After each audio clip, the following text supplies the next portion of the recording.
kamu tentang kolonialisme? Kira-kira apa ya kolonialisme itu? Kolonialisme adalah paham tentang penguasaan oleh suatu negara atas daerah atau bangsa lain dengan maksud untuk memperluas negara itu. Sementara dari segi etimologi, kolonialisasi berasal dari kata kolonus, yang artinya menguasai. Kolonialisasi juga disebut dengan pembangunan kekuasaan sebuah negara atas wilayah dan manusia di luar batas negaranya. Dampak-dampak kolonialisasi: 1. Bidang politik dan pemerintahan. 2. Bidang ekonomi. Dan yang ketiga, bidang hukum. Bidang politik dan pemerintahan. Pada masa penjajahan Barat, pemerintah kolonial melakukan politik divide et impera atau memecahkan belah dan adu domba.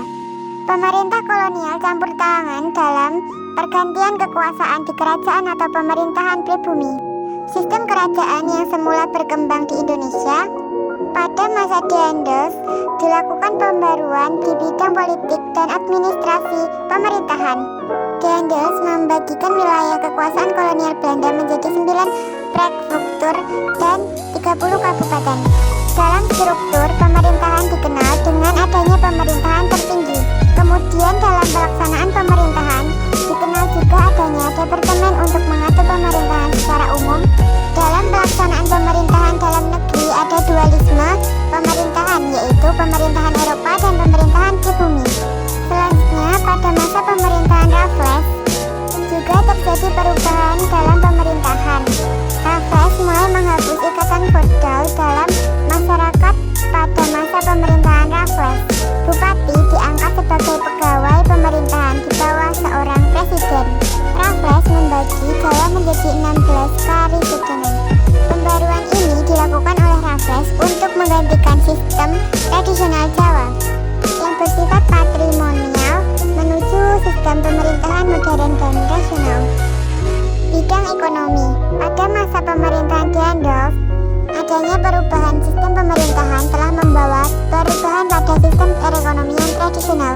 Dalam sistem modern, tanah milik raja berubah statusnya menjadi tanah milik pemerintah kolonial. Untuk mendapatkan uang, pemerintah kolonial memperoleh dari penjualan hasil bumi dari para petani berupa pajak. Selain itu, dibangunnya jalan raya pos dari Anyer sampai Panusukan dapat berdampak pada semakin ramainya perdagangan. Kemudian pada masa Raffles terjadi perubahan sistem kepemilikan tanah dari tanah raja dan penguasa lokal ke pemerintah. Adanya perubahan kepemilikan tanah ini menyebabkan terjadinya perubahan hubungan antara raja dan kaulannya menjadi hubungan yang bersifat komersial. Adanya sistem tersebut membuka kemerdekaan ekonomi dan perdagangan bebas mulai dilakukan. Selanjutnya, pada masa pemerintahan Hindia Belanda, ekonomi uang terus berkembang dan kegiatan perdagangan semakin luas. Perkembangan tersebut didukung oleh perkembangan bidang perbankan, yaitu dibangunnya Deutsche Bank di Batavia, yang kemudian disusul oleh bank-bank lainnya.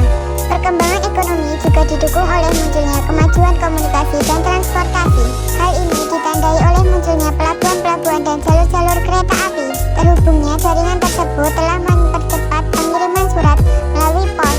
Dengan demikian, informasi semakin berkembang dengan cepat.